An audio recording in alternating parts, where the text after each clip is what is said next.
Good evening students, मैं रूपेश कुमार झा आप लोगों के लिए लेकर आए हैं पर्यावरण अध्ययन का चैप्टर नंबर 6। देखिए पर्यावरण अध्ययन का स्टूडेंट चैप्टर नंबर 6, और ये जो आज बताने जा रहे हैं स्टूडेंट ये है आपका टेस्ट नंबर 9। और अभी संध्या के 7 बजे हैं और आपका टेस्ट जो स्टूडेंट ये वॉच नाउ, अभी आप लाइव टेस्ट को देख सकते हैं। तो चलिए देर ना करते हुए टेस्ट को स्टार्ट करते हैं। और आज जो स्टूडेंट आपका टेस्ट हो रहा है, देखिए आज जो स्टूडेंट आपका टेस्ट होगा ये होगा आपका चैप्टर नंबर जो है ये कृषि और मृदा। देखिए चैप्टर का नाम क्या है, कृषि और मृदा, और पर्यावरण का ये आपका महामैराथन टेस्ट चल रहा है। और ये जो टेस्ट हो रहा है स्टूडेंट ये आपका स्पेशली हो रहा है जेटेड 2022 का। तो चलिए देर ना करते हुए टेस्ट को स्टार्ट करते हैं। जेटेड 2022 का आपका पर्यावरण एवं शिक्षण शास्त्र का ये रहा आपके सामने पहला क्वेश्चन। तो चलिए आज बताते हैं पहला क्वेश्चन क्या है। देखिए थोड़ा सा इसको बड़ा कर लेते हैं। तो चलिए पहला क्वेश्चन आपके सामने ये रहा कि कृषि है एक, बताइए कृषि है एक प्राथमिक क्रिया है, द्वितीय क्रिया है, तृतीय क्रिया है, चतुर्थ क्रिया है। तो बताना आपको कि कृषि क्या है, बताइए। 5 सेकेंड का आपको समय दिया जाता है। तो चलिए स्टूडेंट बताते हैं कि कृषि है क्या। देखिए तो क्वेश्चन आपके सामने क्या था कि कृषि है, देखिए कृषि है एक क्या। तो कृषि जो होता है स्टूडेंट आपको याद रखना है कि कृषि जो होता है आपका वो प्राथमिक क्रिया होता है, क्योंकि भारत में जो 70% लोग, देखिए 70% लोग जो होते हैं वो कृषि पर ही निर्भर रहते हैं। और अगर पूरा वर्ल्ड की बात किया जाए, अगर ओवरऑल पूरा वर्ल्ड की बात किया जाए, अगर विश्व की बात किया जाए तो विश्व में 50% लोग हैं जो कृषि पर निर्भर रहते हैं। तो इसको आप समझ लीजिए। तो क्वेश्चन आपका क्या था, कृषि है एक क्या है आपका एक प्राथमिक क्रिया है, द्वितीय क्रिया नहीं होता है, तृतीय क्रिया नहीं होता है, चतुर्थ क्रिया नहीं होता है, यानी इसका उत्तर हो गया स्टूडेंट आपका 1 नंबर। चलते हैं दूसरे नंबर क्वेश्चन की ओर। चलिए दूसरा नंबर क्वेश्चन है आपका, चलिए दूसरा नंबर क्वेश्चन है आपका, ध्यान से देखिएगा। दूसरा नंबर क्वेश्चन है मिट्टी के अंदर, देखिएगा मिट्टी के अंदर मौजूद पोषक तत्व को ऊपर लाने के लिए क्या किया जाता है, बताइए। मिट्टी के अंदर जो मौजूद पोषक तत्व है उसको ऊपर लाने के लिए क्या किया जाता है। ऑप्शन आपके सामने है, खाद डाला जाता है, दूसरा है सिंचाई की जाती है, तीसरा है जुताई की जाती है, चौथा है कटाई की जाती है। तो बताइए स्टूडेंट इसका उत्तर क्या होगा, 2 का उत्तर आपको बताना है। तो चलिए बताते हैं इसका उत्तर क्या होना चाहिए। तो चलिए 2 का आंसर है कि मिट्टी के अंदर मौजूद पोषक तत्व को ऊपर लाने के लिए क्या किया जाता है। तो मिट्टी के अंदर जो पोषक तत्व होता है उसको ऊपर लाने के लिए हम लोग क्या करते हैं, खाद डाला जाता नहीं, खाद डाल के आप मिट्टी का पोषक तत्व को ऊपर नहीं ला सकते हैं। सिंचाई करके अपना पटवन करके आप मिट्टी का पोषक तत्व को ऊपर ला सकते हैं, नहीं। जुताई करके, याद रखिएगा जुताई लिख दिया, यहाँ क्या हुआ जुताई, यानी जुताई करके, देखिएगा समझिएगा, यानी जुताई करके आप क्या कर सकते हैं कि मिट्टी का जो पोषक तत्व है उसको ऊपर आप ला सकते हैं। कटाई करके आप मिट्टी का पोषक तत्व नहीं ला सकते, इसलिए इसका स्टूडेंट आंसर हो गया 2 का आंसर क्या हो गया आपका सी नंबर। चलते हैं क्वेश्चन नंबर 3 में। देखिए तीसरा क्वेश्चन क्या है। तो ये रहा आपके सामने तीसरा क्वेश्चन। तीसरा क्वेश्चन आपका ध्यान से देखिएगा, खेतों में ज्यादा रासायनिक उर्वरक एवं कीटनाशक डालने से किसको नुकसान होता है, बताइए। क्वेश्चन आपका है कि खेतों में ज्यादा रासायनिक और उर्वरक और कीटनाशक डालने से किसको नुकसान होता है, ये आपको बताना है। मिट्टी को, फसलों को, मनुष्य को, उपरोक्त सभी। तो बताइए 3 का उत्तर क्या होगा। 5 सेकेंड का आपको समय दिया जाता है। तो चलिए स्टूडेंट देर ना करते हुए इसका उत्तर बताते हैं। क्वेश्चन है खेतों को ज्यादा रासायनिक उर्वरक और कीटनाशक डालने से किसको नुकसान पहुंचाता है। तो देखिए मिट्टी को नुकसान पहुंचाता है, बिल्कुल सही बात है।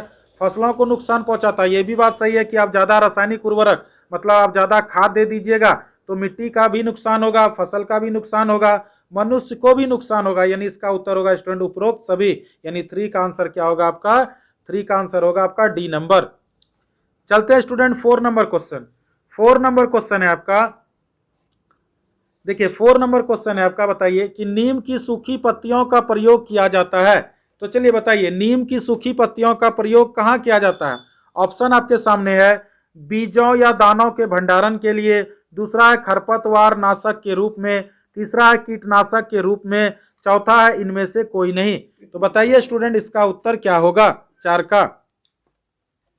तो चलिए स्टूडेंट बताते हैं इसका उत्तर क्या होगा कि नीम की सूखी पत्तियों को प्रयोग किया जाता है तो यह जानिएगा कि बीजों और दानों को भंडारण के लिए नीम की सूखी पत्तियों का उपयोग किया जाता है, यानी ए नंबर आपका, बिल्कुल ए नंबर आपका राइट आंसर है।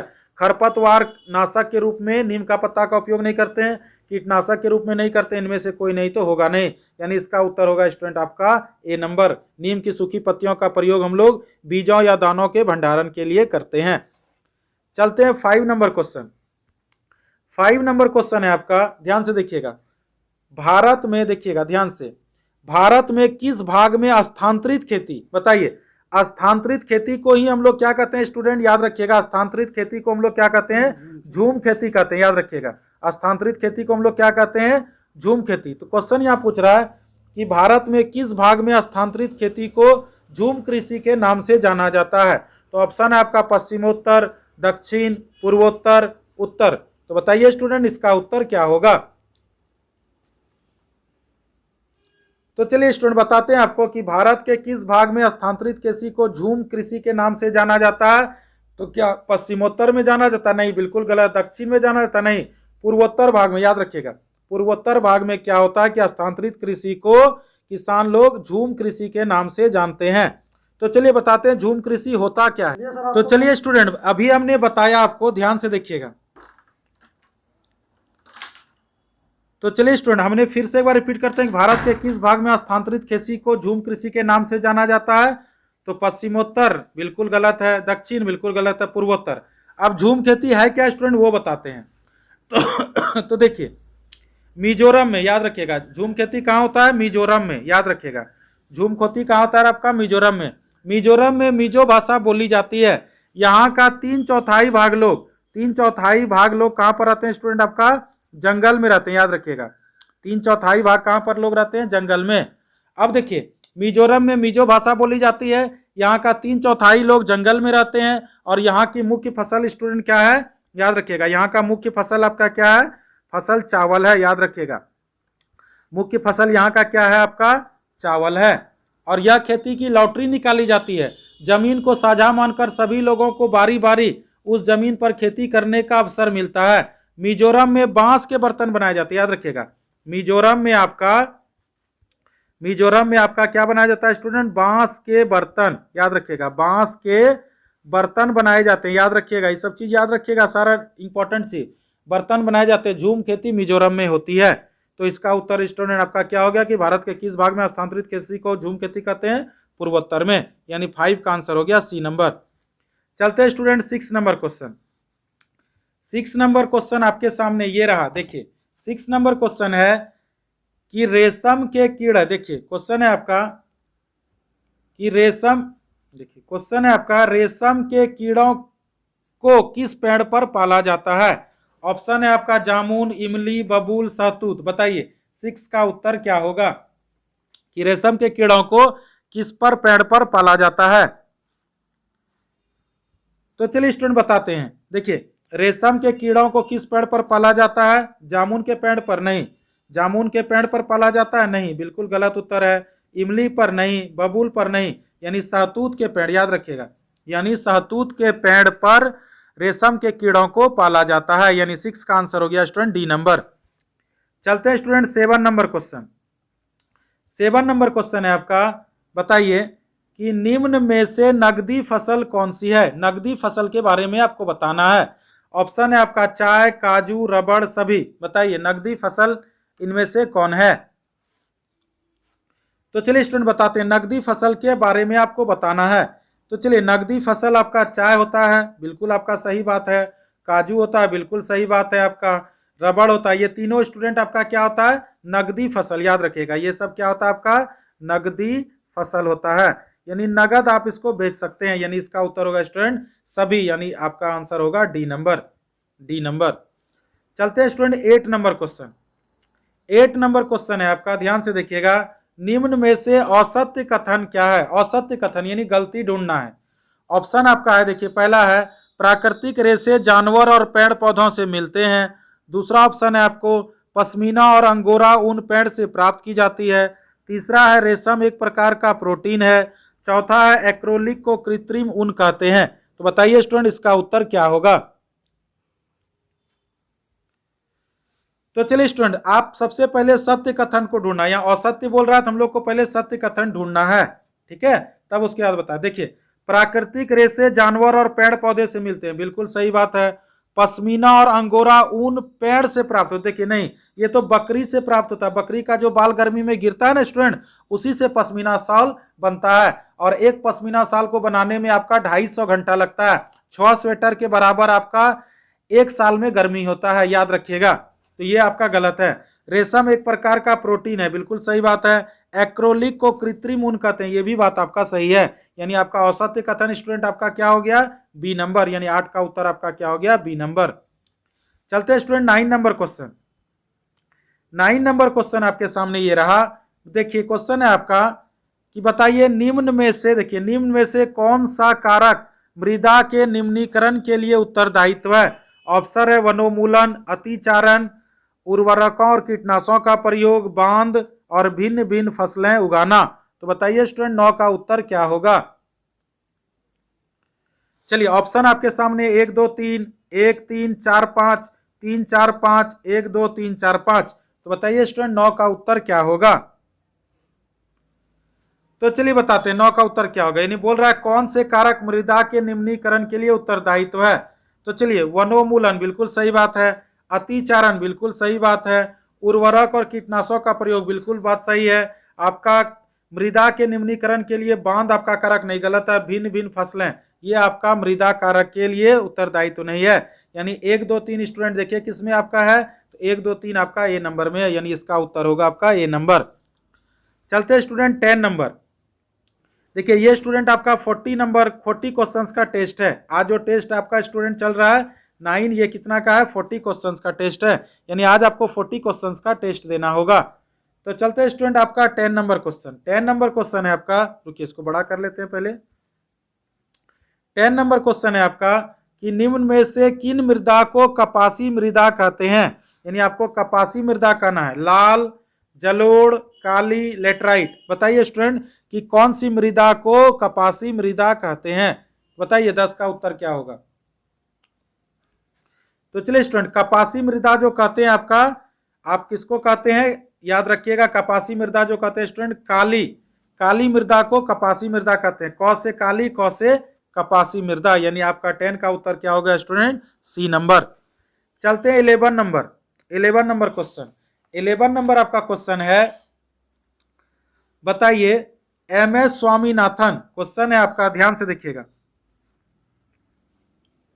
क्वेश्चन है आपका MS स्वामीनाथन एक कौन थे, पारिस्थितिक वैज्ञानिक थे, पत्रकार थे, कृषि वैज्ञानिक थे, पक्षी वैज्ञानिक थे।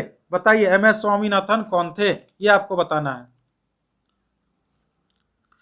तो चलिए स्टूडेंट बताते हैं कि MS स्वामीनाथन कौन थे। तो MS स्वामीनाथन आपका पारिस्थितिक वैज्ञानिक थे, बिल्कुल आपका गलत, पारिस्थितिक ये वैज्ञानिक नहीं थे। पत्रकार थे MS स्वामीनाथन नहीं थे, ये एक कृषि वैज्ञानिक थे, याद रखिएगा। MS स्वामीनाथन आपके कौन थे, एक कृषि वैज्ञानिक थे, पक्षी वैज्ञानिक नहीं थे। यानी 11 का उत्तर हो गया स्टूडेंट सी नंबर। चलते हैं 12 नंबर क्वेश्चन।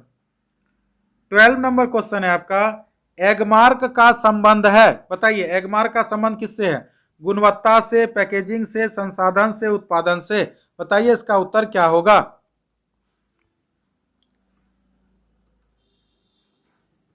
तो चलिए स्टूडेंट बताते हैं कि 12 का उत्तर क्या होगा। एगमार्क का संबंध किससे है, तो याद रखिएगा एगमार्क का संबंध जो होता है स्टूडेंट आपका क्या होता है, गुणवत्ता से होता है, पैकेजिंग से नहीं होता, संसाधन से नहीं होता, उत्पादन से नहीं होता। यानी 12 का उत्तर होगा आपका ए नंबर। चलते हैं 13 नंबर क्वेश्चन। 13 नंबर क्वेश्चन है आपका, देखिए निम्न में से रबी की फसलें क्या है। तो पहले रबी फसल के बारे में आपको बताते हैं कि रबी फसल क्या होता है। तो ठंडा में जो होता है स्टूडेंट वो होता है रबी, ठंडा में क्या होता है रबी। और खरीफ अगर पूछेगा, अगर खरीफ पूछेगा स्टूडेंट तो गर्मी में होता है, याद रखिएगा। खरीफ कब होता है, गर्मी में खरीफ फसल होता है, ठंडा में रबी फसल होता है। तो बताइए ठंडा में, यानी क्वेश्चन है आपका रबी की फसलें बताइए, धान और चना, गेहूं मक्का, मक्का धान, गेहूं चना। बताइए ठंडा में इसमें से कौन सा फसल होता है। यानी 13 का उत्तर आपको बताना है। तो चलिए स्टूडेंट बताते हैं आपको। तो ठंडा में देखिए क्या होता है, धान और चना, गलत। देखिए धान जो होता है स्टूडेंट ना गर्मी में होता है, याद रखिएगा। धान होता है गर्मी में, तो गर्मी का मतलब क्या हुआ, खरीफ फसल, ये क्या हुआ, खरीफ। गेहूं तो होता है लेकिन मक्का नहीं होता है, गलत, ये नहीं होगा। मक्का नहीं होता है आपका ठंडा में, धान भी नहीं होता, धान तो गर्मी में होता है। गेहूं और चना, याद रखिएगा, गेहूं और चना आपका रबी फसल है, यानी ठंडा में आपका गेहूं और चना होता है, यानी 13 का उत्तर हो गया डी नंबर। चलते student 14 number question. 14 number question आपके सामने ये रहा, बताइए किस मृदा में जल धारण क्षमता अधिक होती है, बताइए किस मृदा में जल धारण क्षमता अधिक होती है। ऑप्शन है आपका दोमट, दूसरा है बलुई, तीसरा है चिकनी, चौथा है बारीक बालू। तो बताइए स्टूडेंट इसका उत्तर क्या होगा, किस मृदा में जल धारण क्षमता अधिक होती है।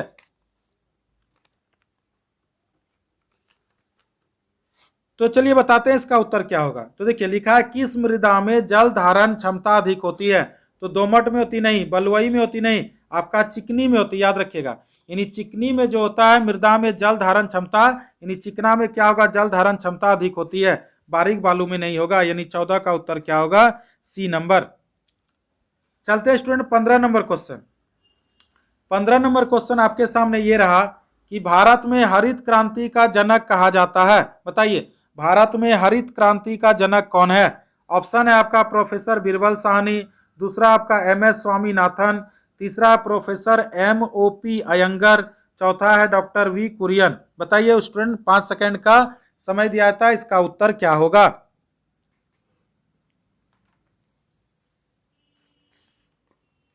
तो चलिए स्टूडेंट बताते हैं, इस सबको याद कर लीजिएगा। हरित क्रांति का जनक, हरित क्रांति का जनक किसको कहते हैं स्टूडेंट, तो ये कहते हैं आपका डॉक्टर M.S. स्वामीनाथन को, याद रखिएगा। यानी आपका 15 का उत्तर क्या होगा स्टूडेंट, आपका 15 का उत्तर होगा बी नंबर, याद रखिएगा। चलते हैं student 16 number question. 16 number question आपके सामने ये रहा, देखिए खाद्य प्रकाश तथा स्थान के लिए अधिक संघर्ष होता है। तो बताइए खाद्य प्रकाश तथा स्थान के लिए अधिक संघर्ष होता है।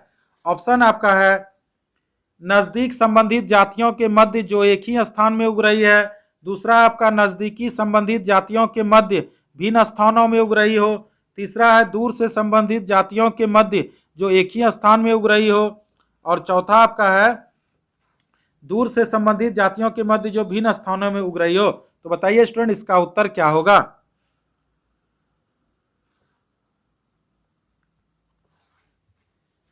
तो चलिए बताते हैं स्टूडेंट, देखिए इसका उत्तर, यानी खाद्य प्रकाश तथा स्थान के लिए अधिक संघर्ष होता है। पहला है नजदीकी संबंधित जातियों के मध्य जो एक ही स्थान में उग रही है, बिल्कुल सही बात है, यही है खाद्य प्रकाश तथा स्थान के लिए अधिक संघर्ष करना, ठीक है, यही होता है। तो चलिए नजदीकी संबंध जातियों के मध्य भिन्न स्थान, देखिए भिन्न वर्ड क्या है, निगेटिव, ये नहीं होगा। तीसरा है दूर से संबंधित जातियां जो एक ही स्थान में उग रही है, तो दूर तो आपका होगा नहीं, और दूर यहां भी है तो ये भी नहीं होगा, इसलिए इसका उत्तर होगा 16 का उत्तर ए नंबर। चलते student 17 number question. 17 number question है आपका पीसी कल्चर। देखिए 17 नंबर क्वेश्चन आपका क्या है,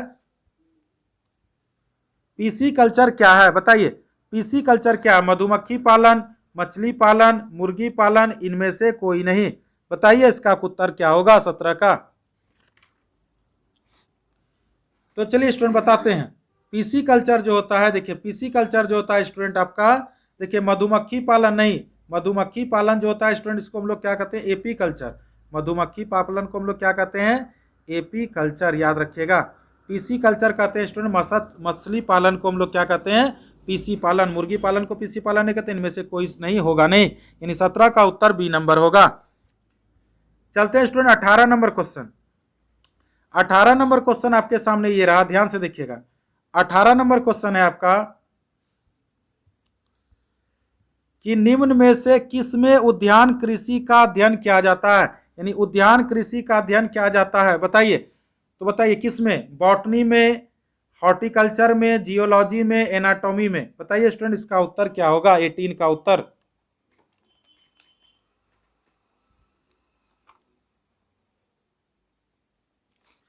तो चलिए स्टूडेंट बताते हैं, देखिए यह क्वेश्चन है उद्यान कृषि का अध्ययन किया जाता है किसमें, बॉटनी में नहीं, बॉटनी में नहीं किया जाता, हॉर्टिकल्चर में किया जाता है। किसमें किया जाता है, हॉर्टिकल्चर में किया जाता है। जियोलॉजी में नहीं किया जाता है, एनाटॉमी में नहीं किया जाता है, याद रखिएगा। बॉटनी में आपका दोनों हो गया, आपका एनिमल और plants, study of animal and plants are called botany, हम लोग कहते हैं। नहीं, बॉटनी और जूलॉजी ने। बॉटनी में क्या होता है आपका? Study of plants. बॉटनी क्या होता है स्टूडेंट आपका? स्टडी ऑफ प्लांट्स, याद रखिएगा, स्टडी ऑफ प्लांट्स, यानी पौधा का जो पढ़ाई होता है उसको हम लोग क्या कहते हैं स्टूडेंट? बॉटनी। और ये जो उद्यान कृषि की बात करता है ये आपका हॉर्टिकल्चर होता है, यानी आप 18 का उत्तर बी नंबर। चलते हैं स्टूडेंट 19 नंबर क्वेश्चन। देखिए 19 नंबर क्वेश्चन आपके सामने ये रहा। देखिए निम्न में से देखिए किस मृदा का निर्माण लावा द्वारा होता है? तो बताइए किस मृदा का निर्माण लावा द्वारा होता है?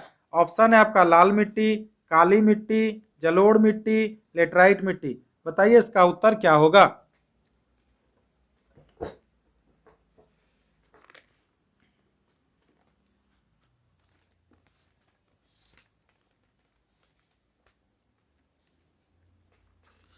तो चलिए बताते हैं स्टूडेंट इसका उत्तर क्या होगा। देखिए बोलता है किस मृदा का निर्माण लावा द्वारा होता है? तो देखिए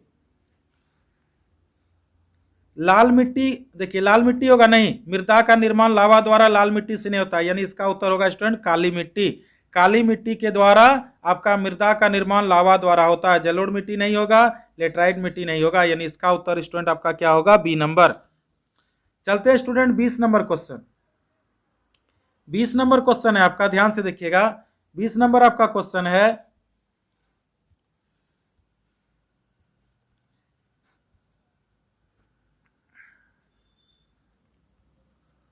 देखिए निम्न में से किस मिट्टी का विस्तार भारत के सर्वाधिक क्षेत्र पर है? बताइए, बोल रहा है किस मिट्टी का विस्तार भारत के सर्वाधिक क्षेत्र पर है? ऑप्शन है आपका काली मिट्टी, जलोढ़ मिट्टी, लाल मिट्टी और बलुई मिट्टी। तो बताइए स्टूडेंट 20 का उत्तर क्या होगा?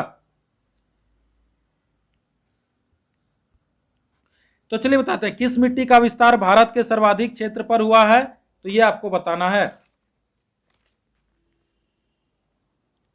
तो चलिए काली मिट्टी बिल्कुल आपका गलत बात है, जलोढ़ मिट्टी याद रखिएगा। यानी किस मिट्टी का विस्तार भारत के सर्वाधिक क्षेत्र पर है? तो जलोढ़ मिट्टी याद रखिएगा, आपका राइट आंसर है। लाल मिट्टी नहीं होगा आपका, बलुई मिट्टी नहीं होगा, यानी 20 का उत्तर होगा स्टूडेंट बी नंबर। चलते हैं स्टूडेंट 21 नंबर क्वेश्चन। देखिए 21 नंबर क्वेश्चन आपके सामने ये रहा। देखिए क्वेश्चन है आपका, बताइए कार्यकीय रूप में शुष्क मिट्टी की क्या विशेषता है? इसको पहचानेंगे। उनमें अधिक जल होना, पौधे को प्रकाश पर्याप्त नहीं मिलता, मिट्टी में लवण सांद्रता अधिक होगी, मिट्टी कठोर होती है। तो बताइए स्टूडेंट इसका उत्तर क्या होगा? बताइए 21 का उत्तर।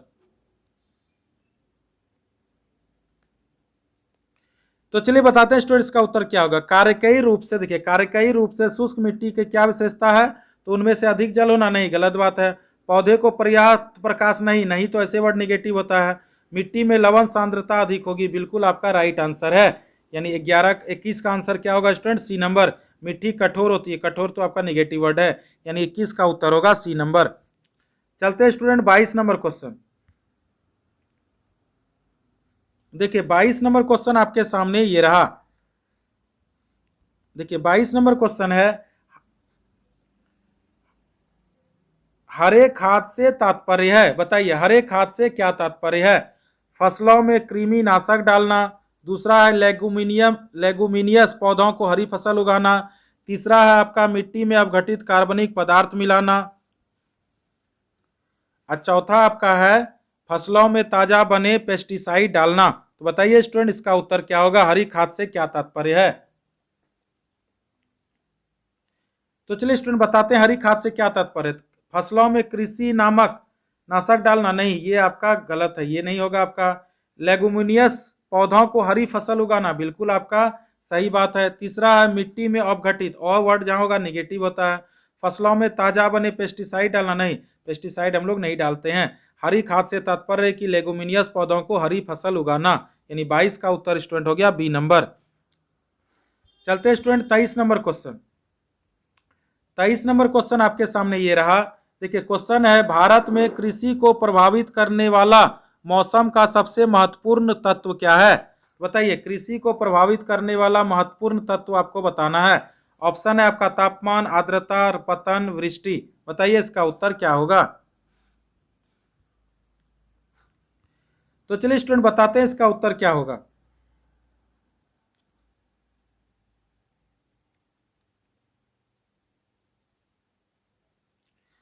तो चलिए, भारत में कृषि को प्रभावित करने वाला मौसम का सबसे महत्वपूर्ण तत्व कौन है? तापमान नहीं, आर्द्रता नहीं, पतन नहीं, वृष्टि, याद रखिएगा। यानी इसका उत्तर होगा आपका डी नंबर। चलते हैं student 24 number question. 24 number question आपके सामने ये रहा। बताइए, निम्नलिखित में से किस एक प्राणी को किसान का मित्र कहा जाता है? ऑप्शन है आपका चींटी, केचुआ, मधुमक्खी, तितली। बताइए किसको हम लोग किसान का मित्र, यहाँ क्या बोल रहा है? किसान का मित्र कहा जाता है। बताइए इसका उत्तर क्या होगा?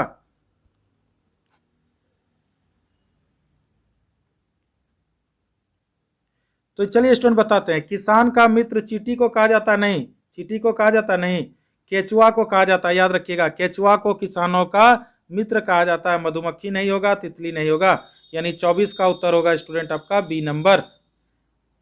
चलते हैं अगले क्वेश्चन की तरफ। अगला क्वेश्चन है आपका सिल्वी कल्चर संबंधित है। बताइए सिल्वी कल्चर किससे संबंधित है? ऑप्शन है आपका वन एवं खाद्य उत्पाद, सिल्क से, फूल से और उर्वरक से। तो बताइए स्टूडेंट सिल्वी कल्चर किससे संबंधित है?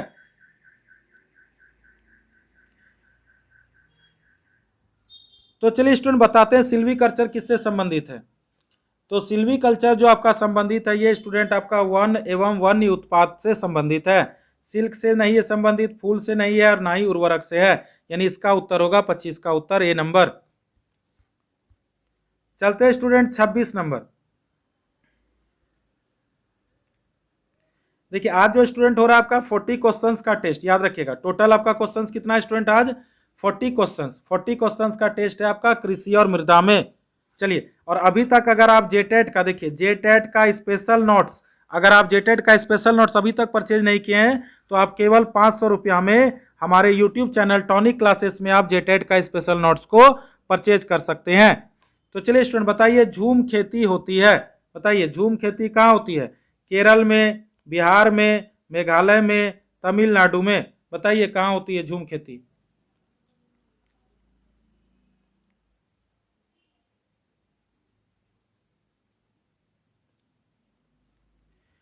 तो चलिए स्टूडेंट बताते हैं इसका उत्तर क्या होगा। देखिए तो झूम खेती जो होता है आपका केरल में होता है। नहीं, केरल तो आपका मसालों का बगीचा है। बिहार में तो मधुबनी पेंटिंग होता है। आपका मेघालय यानी मिजोरम दिया रहेगा आपको। आपको मेघालय नहीं तो मिजोरम, याद रखिएगा। मेघालय रहेगा तो मेघालय मारिएगा, नहीं तो मिजोरम दिया रहेगा। झूम खेती को ही हम लोग स्थानांतरित खेती कहते हैं। तमिलनाडु होगा नहीं। यानी इसका उत्तर होगा झूम खेती होती है मेघालय में, और मेघालय ऑप्शन नहीं रहेगा तो आपका आंसर क्या होगा? मिजोरम। यानी 26 का उत्तर हो गया स्टूडेंट आपका सी नंबर। चलते हैं student 27 number question. 27 number question आपके सामने ये रहा। देखिए 27 नंबर क्वेश्चन है कि निम्न में से कौन सी खरीफ फसल नहीं है? यानी खरीफ फसल नहीं है, यानी खरीफ मतलब गर्मी वाला फसल कौन नहीं है? ऑप्शन है आपका चावल, गन्ना, गेहूं और मक्का। बताइए इसका उत्तर क्या होगा? बताइए कौन सा खरीफ फसल नहीं है?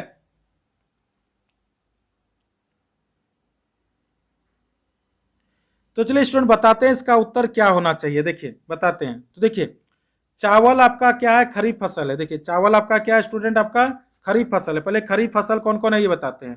गन्ना आपका खरीफ फसल है। गेहूं आपका रबी फसल है। याद रखिए स्टूडेंट, गेहूं आपका क्या है? रबी फसल है। गेहूं और चना, गेहूं प्लस चना, याद रखिएगा। गेहूं और चना क्या होता है? रबी, यानी ठंडा में होता है। मक्का भी आपका क्या है? आपका खरीफ फसल है। तो बचा स्टूडेंट क्या? गेहूं। तो ये आपका नहीं बोल रहा है, तो इसीलिए इसका उत्तर होगा आपका गेहूं। यानी आपका आंसर होगा आपका सी नंबर, 27 का सी नंबर। चलते हैं student 28 number question. 28 number question आपके सामने ये रहा, देखिएगा ध्यान से। क्वेश्चन है आपका बिहार में, देखिए क्वेश्चन एक बार फिर से हम अच्छे से पढ़ा रहे हैं आप लोग को। देखिए क्वेश्चन है कि बिहार राज्य में लीची के उत्पादन में कौन सा जिला अग्रणी है? बताइए। यानी लीची, देखिए लीची लीची लीची, जिधर देखियो भाई साहब लीची। तो लीची का उत्पादन किस जिला में अग्रणी है? बताइए। गया में, पटना में, मुजफ्फरपुर में, जहानाबाद में। बताइए 28 का उत्तर क्या होगा? तो चलिए स्टूडेंट बताते हैं इसका उत्तर क्या होगा। तो लीची जो होता है स्टूडेंट गया में होता है? नहीं, बिल्कुल नहीं होगा। गया में आपका लीची नहीं होता है। पटना में होता नहीं, मुजफ्फरपुर से लीची आता है, याद रखिएगा। बिहार राज्य में लीची का उत्पादन कौन सा जिला में होता है, अग्रणी है, आगे है मुजफ्फरपुर में, जहानाबाद में नहीं।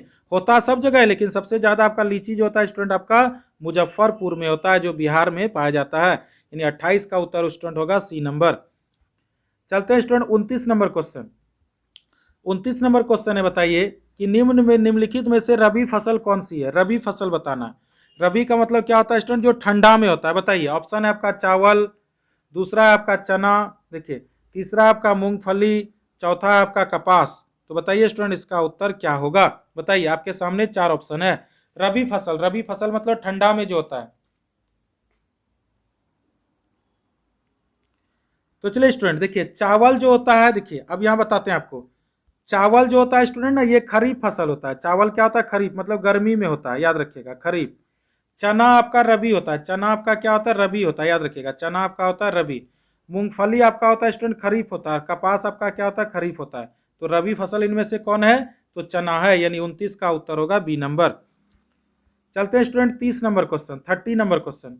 30 नंबर क्वेश्चन है, निम्न में से कौन सा उर्वरक का उदाहरण नहीं है। देखिए क्या बोल रहा है, नहीं है।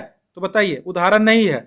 ऑप्शन है आपका यूरिया, दूसरा है पोटास, फॉस्फेट और चौथा है कंपोस्ट। बताइए कौन सा रासायनिक उर्वरक का उदाहरण नहीं है, ये आपको बताना है।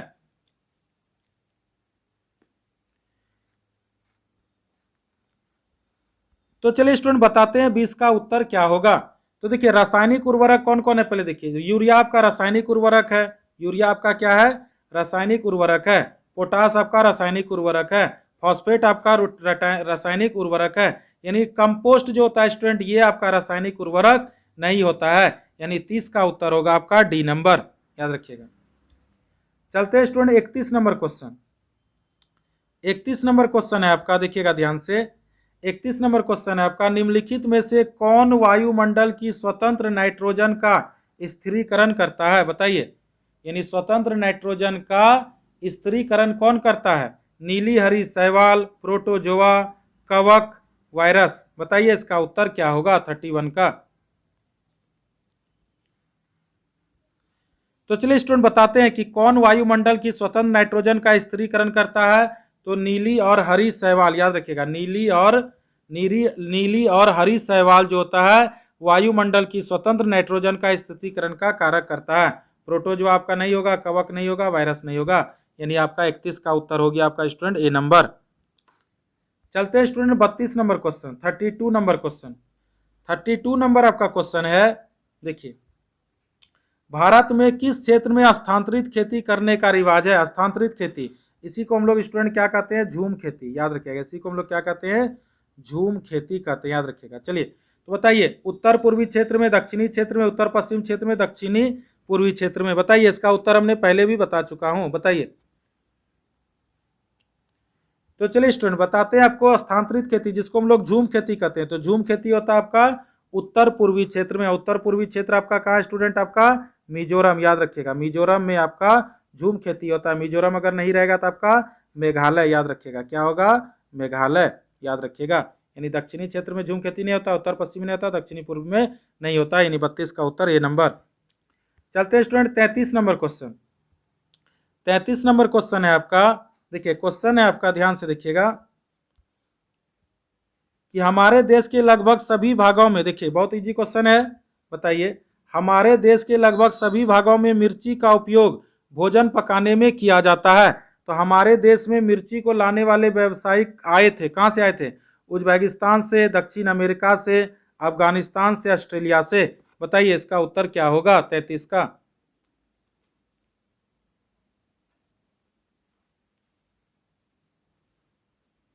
तो चलिए स्टूडेंट इसका उत्तर बताते हैं, इसका उत्तर क्या होगा। तो चलिए, उज्बेकिस्तान से मिर्ची आया था, नहीं, याद रखिएगा ये नहीं होगा। दक्षिण अमेरिका से, याद रखिएगा हरी मिर्ची जो आज हम लोग खाते हैं ये दक्षिण अमेरिका से ही आता है, अफगानिस्तान से नहीं आता, ऑस्ट्रेलिया से नहीं आता। यानी इसका उत्तर होगा बी नंबर। चलते स्टूडेंट 34 नंबर क्वेश्चन। देखिए 34 नंबर क्वेश्चन है आपका, क्वेश्चन थोड़ा सा बड़ा है। नीचे दिए गए खेती करने के विवरण को पढ़िए और इसकी पहचान कीजिए। एक फसल को काटने के पश्चात छेद को कुछ वर्षों के लिए खाली छोड़ दिया जाता है। उसमें कुछ भी उगाया नहीं जाता। इस भूमि में बांस तथा अन्य खरपतवार जो भी कुछ उग जाता है उन्हें उखाड़ नहीं आता और काट कर जला दिया जाता है। यह राख भूमि को उर्वर बनाता है। जब यह भूमि के लिए तैयार हो जाती है तब इसे हल्का सा खोदा जाता है। भूमि को जोता नहीं जाता और उस पर बीज छिड़क दिए जाते हैं। तो बताइए स्टूडेंट इसका उत्तर क्या होगा? सहकारी खेती, झूम खेती, सीढ़ी नुमा खेती, सिंचाई खेती। बताइए इसका उत्तर क्या होगा 34 का? तो चलिए स्टूडेंट, ये तो बहुत आसान क्वेश्चन है, ये तो आप लोग जानते हैं। तो इसका आंसर होगा आपका झूम खेती, याद रखिएगा। चलते हैं student 35 number question, 35 number question. 35 number question आपका है कि मिजोरम, देखिए ध्यान से, मिजोरम में देखो, मिजोरम में की जाने वाली झूम खेती के विषय में कौन सा कथनों का अध्ययन कीजिए। पहला ऑप्शन है आपका, देखिए कि एक फसल को काटने के पश्चात भूमि को कुछ वर्षों तक खुले छोड़ देते हैं। दूसरा है आपका, इस भूमि पर उगने वाले बांस और खरपतवार को काटकर जला दिया जाता है। तीसरा है आपका, बीज बोने से पहले भूमि की गहरी जुताई की जाती है। चौथा है, एक ही खेत में 3-4 बार भिन्न प्रकार की फसलें उगाई जाती है। पांचवा है, आवश्यकता अनुसार रासायनिक उर्वरकों और कीटनाशकों का उपयोग किया जाता है। तो इनमें से सही कथन आपको ढूंढना है। बताइए सही कथन कौन होगा? केवल 2, 2, 3, 4, 5, 1, 2, 4, केवल 1। बताइए स्टूडेंट इसका उत्तर क्या होगा? बताइए, क्वेश्चन आपके सामने ये रहा।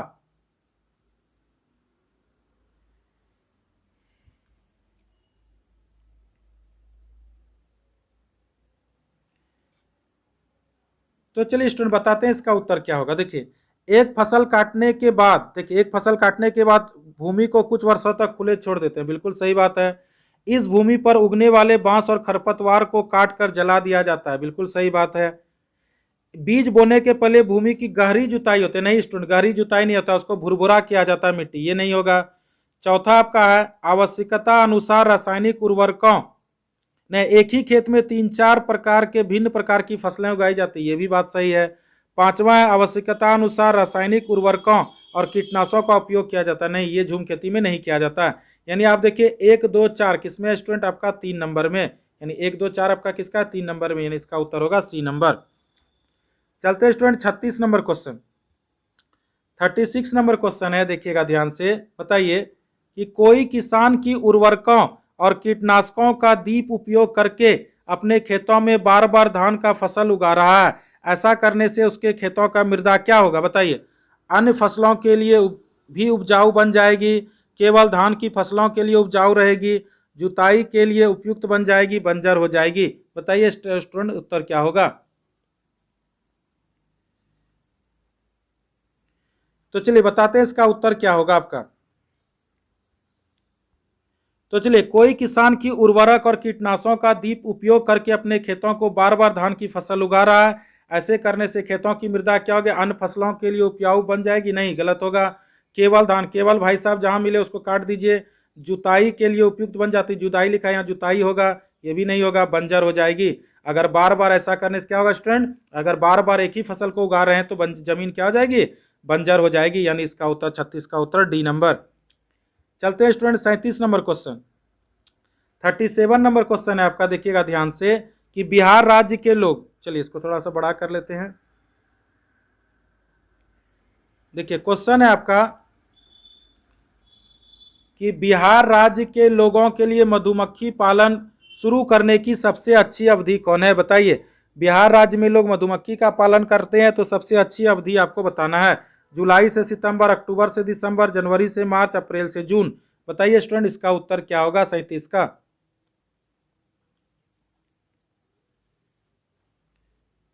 तो चलिए स्टूडेंट बताते हैं इसका उत्तर आपका क्या होगा, राइट आंसर बताते हैं इसका क्या होगा। तो जुलाई से सितंबर नहीं, बिल्कुल आपका गलत है। अक्टूबर से दिसंबर माह, याद रखिएगा, बिल्कुल आपका राइट आंसर है। यानी बिहार का लोग जो मधुमक्खी का पालन करते हैं स्टूडेंट, और वो उसका माह होता है अक्टूबर से दिसंबर। और मधुमक्खी पालन को हम लोग क्या कहते हैं स्टूडेंट? एपी कल्चर, याद रखिएगा। मधुमक्खी पालन को हम लोग क्या कहते हैं? एपी कल्चर कहते हैं, याद रखिएगा। जनवरी से मार्च नहीं होगा, अप्रैल से जून नहीं होगा। यानी अक्टूबर से दिसंबर सबसे बेस्ट महीना होता है मधुमक्खी पालन करने का। 37 का उत्तर बी नंबर। चलते हैं student 38 number question, 38 number question है आपका, ध्यान से देखिएगा। क्वेश्चन है आपका, मधुमक्खी पालन के विषय में सही कथन चुनिए। पहला ऑप्शन है आपका मधुमक्खी पालन शुरू करने का सबसे अच्छा समय जनवरी से मार्च तक है। दूसरा है लीची के फूल मधुमक्खियों को लुभाते हैं। तीसरा है मधुमक्खी पालने और उनके द्वारा उत्पादित शहद का भंडारण करने के लिए बक्सों की आवश्यकता होती है। और चौथा है मधुमक्खियों के लिए मीठा घोल बनाने के लिए चीनी खरीदी जाती है। तो बताइए ऑप्शन है आपका A B C, A D, B C D, A D. बताइए इसका उत्तर क्या होगा।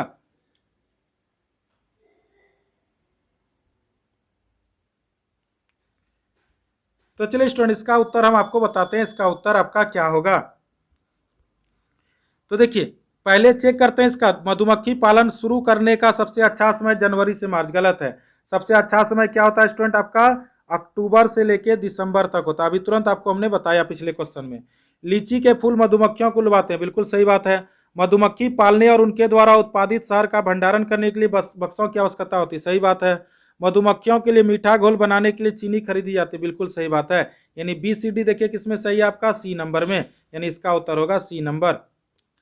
चलते हैं स्टूडेंट आज का सेकेंड लास्ट नंबर क्वेश्चन। आज का सेकेंड लास्ट क्वेश्चन यानी 40 क्वेश्चंस का सीरीज है और चैप्टर का नाम क्या है स्टूडेंट, कृषि एवं मृदा। तो चलिए क्वेश्चन आपके सामने ये रहा। देखिए बिहार, देखिए फिर से बताते हैं इसको अच्छे से। देखिए क्वेश्चन है आपका, बिहार के गांवों में बहुत से किसान अतिरिक्त धन कमाने के लिए मधुमक्खी पालन करके शहद एकत्रित करने का कार्य करते हैं। तो मधुमक्खी पालन शुरू करने का सबसे अच्छा समय जनवरी से मार्च, अप्रैल से जून, जुलाई सितंबर, अक्टूबर से दिसंबर। बताइए, तो बहुत इजी क्वेश्चन है स्टूडेंट। तो चलिए इसका उत्तर हम बता ही देते हैं, बहुत इजी था, ये पहले भी पढ़ चुके हैं। तो इसका आंसर होगा आपका, देखिए तो मधुमक्खी पालन करने का सबसे उचित समय क्या आपका, अक्टूबर से दिसंबर, यानी आपका 39 का डी नंबर। चलते हैं स्टूडेंट आज का लास्ट नंबर क्वेश्चन। तो लास्ट नंबर क्वेश्चन करने से पहले मैं बता दूं कि अगर आप जेटेट का, देखिए अगर आप जेटेट का स्पेशल नोट्स अगर आप नहीं खरीदे स्टूडेंट, तो आप केवल 500 रुपया में जेटेट का स्पेशल नोट्स हमारे यूट्यूब चैनल टॉनिक क्लासेस में खरीद सकते हैं। याद रखिएगा, टॉनिक क्लासेस में आप स्पेशल नोट्स को खरीद सकते हैं। कितने में, जेटेट, याद रखिएगा जेटेट का स्पेशल नोट्स केवल 500 रुपया में, याद रखिएगा, ठीक है। तो चलते स्टूडेंट आज का लास्ट क्वेश्चन, आज का अंतिम क्वेश्चन है। देखिए क्वेश्चन है आपका, एक ही तरह के फसल बार बार उगाने और बहुत से रसायनों के उपयोग करने से मृदा क्या हो जाती है, बताइए। तो देखिए एक ही तरह के फसल बार बार उगाने से और बहुत से रसायनों का उपयोग करने से उर्वर उपजाऊ बन जाती है, बंजर हो जाती है, किसी विशेष फसल के लिए उपजाऊ बन जाती है, सिंचाई के लिए उपयुक्त बन जाती है। बताइए स्टूडेंट इसका उत्तर क्या होगा। तो चलिए स्टूडेंट इसका उत्तर बताते हैं। उर्वर उपजाऊ बन जाती नहीं, ये गलत होगा। बंजर बन जाती है। याद रखिएगा कि अगर बार बार कोई भी फसल को उगाते हैं ना, तो वो जमीन क्या हो जाता है, बंजर हो जाती है। किसी विशेष के लिए उपजाऊ बन जाती नहीं होगा, सिंचाई के लिए उपयुक्त बन जाती नहीं होगा। तो ये था हमारा स्टूडेंट आज का वीडियो। आपको हमारा वीडियो कैसा लगा, thank you for watching my channel, ठीक है। अगर आप, और ये चैनल का नाम स्टूडेंट आपका क्या है, टॉनिक क्लासेस। अगर आप यूट्यूब चैनल टॉनिक क्लासेस अभी तक सब्सक्राइब नहीं किए हैं, तो हमारे टॉनिक क्लासेस को आप सब्सक्राइब कर लीजिए। ये हमारे यूट्यूब चैनल टॉनिक क्लासेस है। अगर हमारे वीडियो को अभी तक आप लाइक नहीं किए तो लाइक कर दीजिए, वीडियो को शेयर कर दीजिए, और अभी तक अगर आप सब्सक्राइब नहीं किए तो आप चैनल को सब्सक्राइब कर दीजिए, तो आपको नोटिफिकेशन बार बार मिलता रहे। और अगर आप सोशल मीडिया हैंडल में जाना चाहते हैं तो आपको रुपेश झा, फेसबुक में आपको रुपेश झा में जाना होगा, इंस्टाग्राम में रुपेश झा ऑफिशियल, और अगर आपको इसका पीडीएफ चाहिए तो हमारे टेलीग्राम चैनल टॉनिक क्लासेस में आप ज्वाइन कर सकते हैं। यहाँ पर आपको पीडीएफ अवेलेबल है। और अगर आपको स्पेशल नोट्स चाहिए स्टूडेंट, देख लीजिए, अगर आपको स्पेशल नोट्स चाहिए जेटेट का, तो ये देखिए आपका 9939, देखिए जेटेट का स्पेशल नोट्स, जेटेट का स्पेशल नोट्स केवल कितना मिलता है स्टूडेंट, 500 रुपीज़ में। तो ये मोबाइल नंबर दिया हुआ आपका 9939700797। और कल जो स्टूडेंट आपका टेस्ट होगा, देखिए सबसे बड़ी बात, कल जो आपका टेस्ट होगा स्टूडेंट देख लीजिए, ये होगा आपका जल वायु उष्मा प्रकाश ध्वनि और मापन एवं गति, यानी चैप्टर नंबर 7 का कल स्टूडेंट आपका महामैराथन, देखिए पर्यावरण का महामैराथन टेस्ट आपका कल संध्या 7 बजे होगा। तो जो स्टूडेंट अभी तक चैनल को सब्सक्राइब नहीं किए हैं, चैनल को सब्सक्राइब कर लीजिए, क्योंकि ये मौका फिर आपको दोबारा मिलने वाला नहीं है। कुछ मोटिवेशनल कोट्स के साथ आपके साथ जाते हैं। मंजिल इंसान के हौसले आजमाती है, मंजिल इंसान के हौसले आजमाती है, सपने के पर्दे आंखों से हटाती है, किसी भी बात से हिम्मत ना हारना, ठोकर ही इंसान को चलना सिखाती है। तो स्टूडेंट ये है आपका मोटिवेशनल थॉट्स। और कहते हैं ना कि आंखों में नींद बहुत है पर सोना नहीं, अरे यही समय है कुछ करने का मेरे दोस्त, इसे खोना नहीं। मंजिल उन्हें नहीं मिलती जिनके ख्वाब बड़े होते हैं, बल्कि मंजिल उन्हें मिलती है जो जिद पर अड़े होते हैं। मुश्किल नहीं है कि कुछ दुनिया में, तू जरा हिम्मत तो कर, ख्वाब बदलेंगे हकीकत में, तू जरा कोशिश तो कर। निकल पड़ा हूं कामयाबी के सफर पर, कितना वक्त लगेगा मुझे पता नहीं, मगर लौटूंगा वापस कामयाब होकर, ये मेरा आत्मविश्वास है, घमंड नहीं। तो जाते जाते स्टूडेंट मैं बताना चाहता हूं आपको कि लहरों से डरकर, देखिए लहरों से डरकर नौका पार नहीं होती, और कोशिश करने वालों की कभी हार नहीं होती। तो मैं रुपेश कुमार झा आपसे मिलूंगा कल संध्या 7 बजे अगला टेस्ट जिसका नाम है जल, वायु, उष्मा, प्रकाश, ध्वनि और मापन एवं गति। तब तक के लिए धन्यवाद।